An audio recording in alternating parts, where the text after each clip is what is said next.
Hello नमस्ते guys. आज म हजुरहरूलाई छिमेकी जिल्ला भारतमा रहेको नेपाली दूतावास एम्बेसी अफ नेपाल न्यू दिल्लीमा हजुरहरूलाई भिजिट गराउन गइरहेको छु। यो चाहिँ न्यू दिल्लीमा रहेको राजदूतावासको राजदूत निवास हाउस हो। हजुरहरूले यता देख्न सक्नुहुन्छ, यो चाहिँ अफिस हो, रातो बिल्डिङ। अनि यता चाहिँ ब्युटिफुल गार्डन रहेको छ। यो चाहिँ गेट रहेको छ। यता पनि गार्डन रहेको छ। फुलहरू फुलेर कस्तो रमाइलो भइरहेको छ। यहाँ देख्न सक्नुहुन्छ, काम लागेको छ मजाले।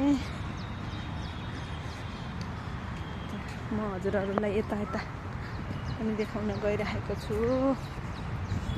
हेर्नु होला है गाइज, कति राम्रो फुलहरू फुलिरहेको छ।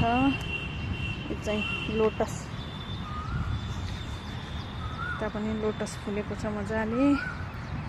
तपाईहरूले सुन्न सक्नुहुन्छ चराहरूको चिरबिर। यो चाहिँ अफिसको बिल्डिङ हो। यता अफिसमा सेवाग्राहीहरू आइराख्नु भएको छ।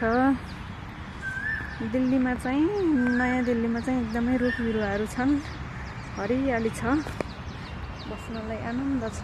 गर्मीको सिजनमा अलिक गाह्रो भए तापनि अरू समयमा चाहिँ सजिलो छ। म हजुरहरूलाई बिस्तारै बाहिरको भिडियोहरू पनि देखाउने छु है त।